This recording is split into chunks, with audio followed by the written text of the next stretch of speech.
नमस्कार दोस्तों, कैसे हो आप सब? आशा करती हूँ आप स्वस्थ एवं खुशहाल होंगे। आज हम सुनेंगे कहानी बहकते कदम, जिसे लिखा है मीनू त्रिपाठी जी ने। कहानी शुरू करने से पहले आपसे अनुरोध है कि इससे पहले कि आप कहानी में खो जाएं, कृपया चैनल को सब्सक्राइब कर लीजिए ऐसी ही और बेहतरीन कहानियां सुनने के लिए। तो चलिए कहानी शुरू करते हैं। बहकते कदम। देख प्रिया, तू ऐसा वैसा कुछ करने की सोचना भी मत। अमित अच्छा लड़का नहीं है। अभी भी समय है, संभल जा। दीदी के शब्द मानो पटरी पर दौड़ती रेलगाड़ी का पीछा कर रहे थे। भय, आशंका, उत्तेजना के बीच हिचकोले लेता मन अतीत को कभी आगे तो कभी पीछे धकेल देता था। कुछ देर पहले रोमांचकारी सपनीले भविष्य में खोया मन जाने क्यों अज्ञात भय से घिर गया था। मम्मी पापा की लाडली बेटी और प्रज्ञा दीदी की चहेती बहन घर से भाग गई है। यह सबको धीरे धीरे पता चल ही जाएगा। कल सुबह आंख खुलते ही मम्मी चाय का प्याला लेकर जगाने आ जाएगी। तब क्या पता रात को ही सब जान गए हों। कितना समझाया था प्रज्ञा दीदी ने कि इस उम्र में लिया गया एक भी गलत फैसला हमारे जीवन को बिखेर सकता है। जितना दीदी समझाने का प्रयास करती, उतनी ही दृढ़ता से बिंदास प्रिया 2 कदम अनीश की ओर और बढ़ा देती।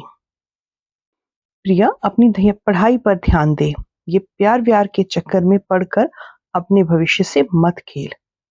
दीदी, अब तो अनीश ही मेरी जिंदगी है। मैंने उसे दिल से चाहा है। वह जीवन भर मेरा साथ निभाएगा। प्रिया की ये फिल्मी संवाद सुनकर प्रज्ञा अपना सर पकड़ लेती। क्या हम तुम्हें नहीं चाहते? और अगर तुझे अपने प्यार पर इतना ही भरोसा है तो एक बार पापा से बात करके उसे सबसे मिलवा तो दे। एक अनजाने अविश्वास के तहत जाने क्यों प्रिया पापा से बात करने की हिम्मत ना जुटा पाई। उस वक्त अनीश द्वारा घर से भागकर शादी करने का रास्ता उसे रोमांच भरा दिखाई दिया।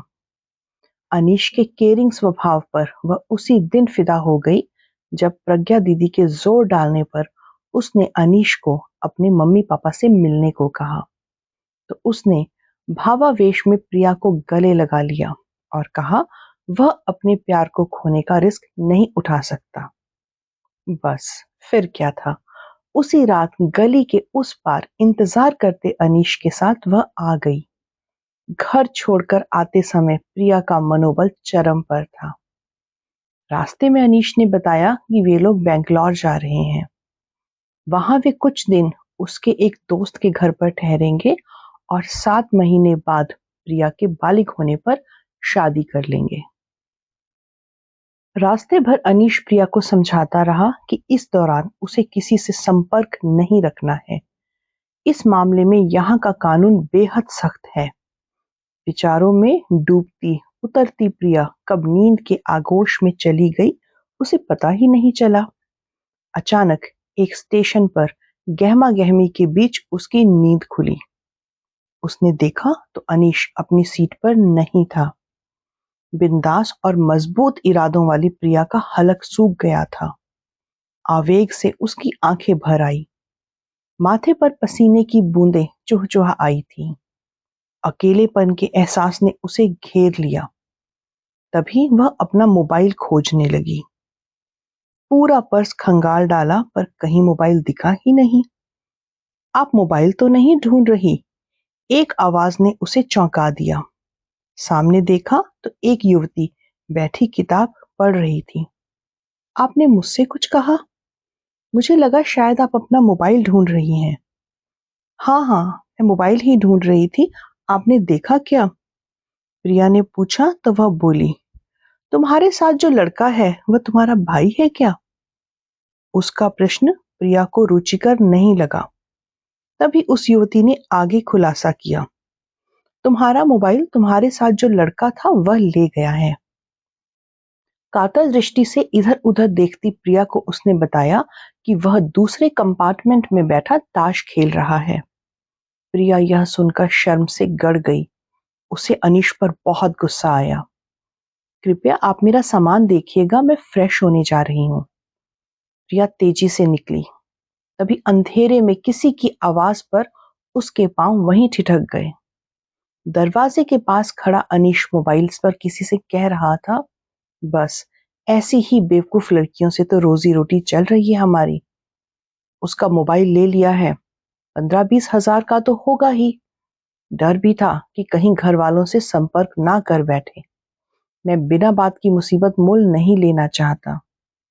अभी पूछा तो नहीं, पर घर से कुछ ना कुछ लेके तो जरूर आई होगी। घर जो बसाना है मेरे साथ। उसके ये शब्द ठहाकों के साथ हवा में तैर गए। और हाँ सुन, तू सारा इंतजाम रखना। मेरी जिम्मेदारी केवल उसे वहां छोड़ने की है। आगे तू संभालना। बस फिल्म मस्त बननी चाहिए। इस वार्ता को सुनकर प्रिया का खून बर्फ की तरह जम चुका था। उसके पांव स्थिर ना रह पाए। वह गिरने वाली थी कि किसी ने उसे संभाला।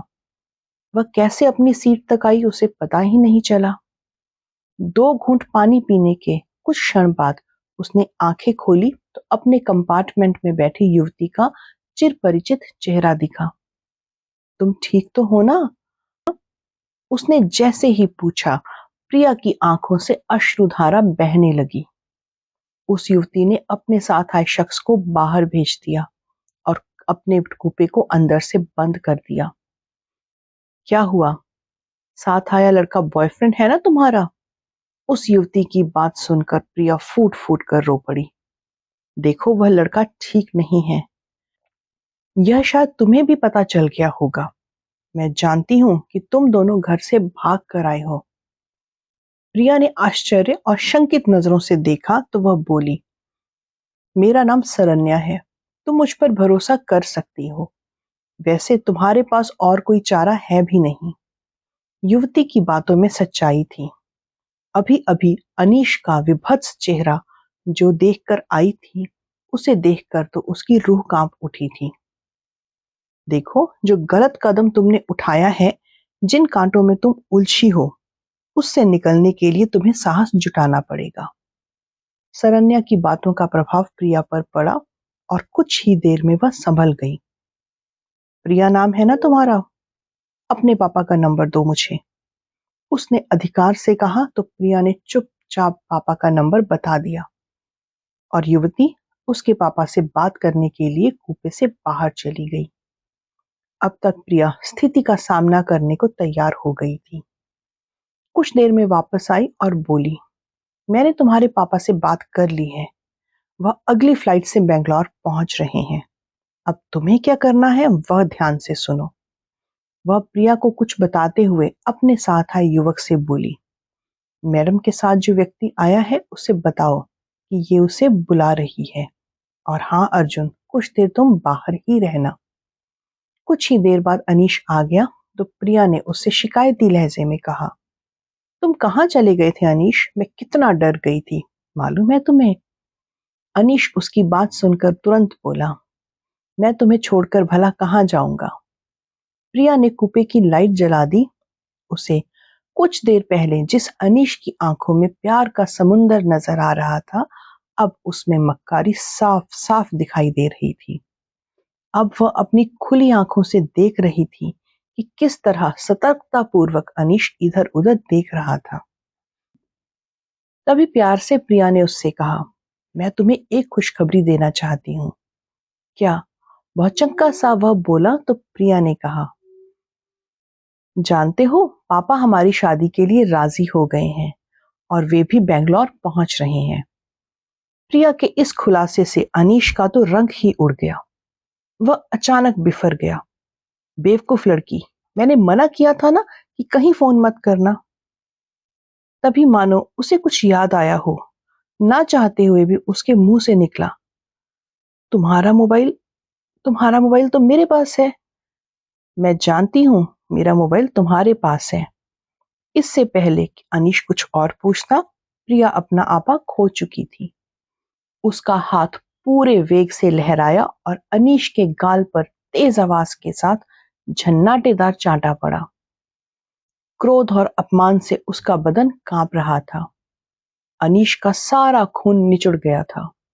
शोर शराबे की आवाज बाहर तक चली गई थी। लोगों ने अंदर झांकना शुरू कर दिया था। थोड़ी ही देर में टीटी भी आ गया। उसने पूछा कि क्या माजरा है। तो बड़े इत्मीनान से वह युवती उठकर आई और बोली, ये मेरी रिश्तेदार है। दरअसल यह हमारे साथ बैठा एक यात्री है। हमें लगता है कि इसने हमारा मोबाइल चुराया है। आप प्लीज पुलिस को बुलाइए। अब अनीश के चेहरे की हवाइयां उड़ने लगी थी। देखिए मैडम, यह फर्स्ट क्लास का डिब्बा है। आप इसमें बैठे यात्री पर इस तरह इल्जाम नहीं लगा सकती। टीटी के बोलने पर अर्जुन बोला, मैं भी इनको यही समझा रहा हूं कि पुलिस के झंझट में पड़ने से पहले खुद तसल्ली कर लो। इतना कहते ही उसने अनीश की जेबें खंगालते हुए प्रिया का मोबाइल निकाल लिया। अनीश सकते में था। पासा यों पलट जाएगा उसने तो स्वप्न में भी नहीं सोचा था। आनन फानन में रेलवे के 2 पुलिस कांस्टेबल आए तो उस युवती ने अपना पहचान पत्र दिखाया। एसीपी सरन्या। पढ़कर दोनों ने एक करारा सैल्यूट बजाया तो टीटी सहित प्रिया भी अचंभे में पड़ गई। टीटी हंसकर बोला, क्या बेटा, चोरी भी की तो पुलिस वालों की? एसीपी सरन्या ने अर्जुन से कहा, इंस्पेक्टर अर्जुन, आप इसके साथ अगले स्टेशन पर उतर जाइए। मैं बताती हूँ आपको आगे क्या करना है। और हाँ, जरा इसे समझाना और खुद भी ध्यान रखना कि इस लड़की का नाम बीच में ना आए। हंगामे के बीच अनीश को अगले स्टेशन पर उतार लिया गया। ट्रेन में सवार यात्री इस पर अपनी अपनी टिप्पणी देने में मशगूल थे। प्रिया अपमान और शर्मिंदगी से भरी देर तक रोती रही। तभी सरन्या ने सांत्वना भरा हाथ उसकी पीठ पर फेरा तो वह सरन्या के गले लग गई और बोली, आपने मुझे बचा लिया। आपका यह एहसान मैं कभी नहीं भूलूंगी। उसकी बात पर सरन्या हंस पड़ी और बोली, कैसे नहीं बचाती तुम्हें? यह तो वही बात हुई कि एक डॉक्टर के सामने किसी ने खुदकुशी करने की कोशिश की तो जान तो उसकी बचनी ही थी। यह मेरी पहली नियुक्ति है आईएएस ऑफिसर के रूप में। तुमने तो मुझे शुरू में ही इतना बड़ा केस दिला दिया। मैं तो तुम्हें देखते ही समझ गई थी कि तुम घर से भाग कर आई हो। ट्रेन में चढ़ते वक्त तो तुम किसी दूसरी ही दुनिया में थी। किसी और का तुम्हें होश ही कहाँ था। हाँ, वह लड़का जरूरत से ज्यादा सतर्क था। दूसरों को ऑब्जर्व करना ही मेरी हॉबी है। उसे देखकर ही मैं समझ गई थी कि वह लड़का ठीक नहीं है। जब मैंने चुपके से उसे तुम्हारे पर्स से मोबाइल निकालते और पैसे चेक करते देखा तो मुझे बड़ा अजीब लगा। जब वह बाहर गया तो मैंने अर्जुन से बात करके उस पर नजर रखने को कहा। इसलिए जब तुम फ्रेश होने गई तो तुम्हारे पीछे पीछे मैं भी आई थी। मुझे पता था कि कहीं कुछ गड़बड़ है, पर मेरी समझ में नहीं आ रहा था कि तुम जैसी पढ़ी लिखी आज के जमाने की लड़की ऐसी मूर्खता कैसे कर सकती है, कैसे ऐसे आदमी के चंगुल में फंस सकती है। जरा सोचो, अगर वह अपनी योजना में कामयाब हो जाता तो क्या होता। तुम ठीक समय पर बच गई, अन्यथा उस दलदल में फंसने के बाद तुम्हारी जिंदगी दूभर हो जाती। प्रिया यह सोचकर एक बार फिर से सहर उठी। मैं अब घर जाकर सबसे नजरें कैसे मिलाऊंगी। कुछ खोई हुई सी वह बोली, देखो प्रिया, सवाल यह नहीं है कि तुम सबसे कैसे नजरें मिलाओगी। यह सोचो कि तुम अपने वजूद से कैसे नजरें मिलाओगी जिसे तूने इतने बड़े जोखिम में यूं ही डाल दिया। खुद से नजरें मिलाने के लिए तो तुम्हें अग्नि परीक्षा से गुजरना ही होगा। तुम्हारा कर्म ही तुम्हारी अग्नि परीक्षा होगी। अब यह तुम पर निर्भर करता है कि तुम किस तरह से खुद को और अपने भविष्य को संवार कर अपने इस परिवार के सदस्यों को वह खुशी दो जिससे यह सफर ना तुम्हें और ना ही तुम्हारे परिवार वालों को कभी भी याद आए। सरन्या की बातों का असर प्रिया की चुप्पी में दिखा। मन ही मन वह आत्ममंथन करती गई। मानसिक रूप से थकी प्रिया कब सो गई पता ही नहीं चला। किसी के स्नेह भरे स्पर्श से आंखें खुली। सामने पापा को देखकर वह छोटी बच्ची की तरह उनसे लिपट पड़ी। साथ आई प्रज्ञा दीदी भी रो पड़ी। आपका यह एहसान हम कैसे चुका पाएंगे? पापा सरन्या से बोल रहे थे। पापा, क्या आप मुझे कभी माफ कर पाएंगे? उन दोनों की बात सुनकर सरन्या ने प्रिया के पापा से कहा, अगर आप वाकई एहसान उतारना चाहते हैं तो मुझे वादा कीजिए कि आप अपनी बेटी पर भरोसा कायम रखते हुए इसकी उड़ान को पंख देंगे। इस सफर को भूलते हुए आगे की जिंदगी में इसका साथ देंगे, ना कि इस सफर का बार बार उल्लेख कर इसकी आगे की जिंदगी को दूभर बनाएंगे। मैं वादा करता हूं कि प्रिया की आज की भूल का जिक्र हम कभी भी नहीं करेंगे और ना ही हम इसके मनोबल को गिरने देंगे। आज के बाद हम में से कोई भी प्रिया से इस बारे में कोई बात नहीं करेगा। पापा, आपका यह भरोसा देखकर आपकी बेटी भी आपसे वादा करती है कि वो अपने पापा का सिर कभी झुकने नहीं देगी और मैं भी सरन्या दीदी जैसी बनकर दिखाऊंगी। सरन्या के व्यक्तित्व के प्रभाव से प्रभावित प्रिया पापा का साथ पाकर पूरे आत्मविश्वास से बोली, तो पापा और प्रज्ञा ने उसे प्यार से थाम लिया। सरन्या समझ गई कि अब सही मायने में प्रिया भंवर से बाहर निकल चुकी है और उसके होठों पर भी तसल्ली भरी मुस्कान थी। तो दोस्तों, ये थी आज की कहानी। कहानी कैसी लगी हमें कमेंट करके जरूर बताइएगा। अगर कहानी अच्छी लगी तो इसे लाइक कीजिए और शेयर कीजिए और ऐसी ही और बेहतरीन कहानियां सुनने के लिए चैनल से जुड़े रहिए। तब तक अपना ध्यान रखिए और धन्यवाद।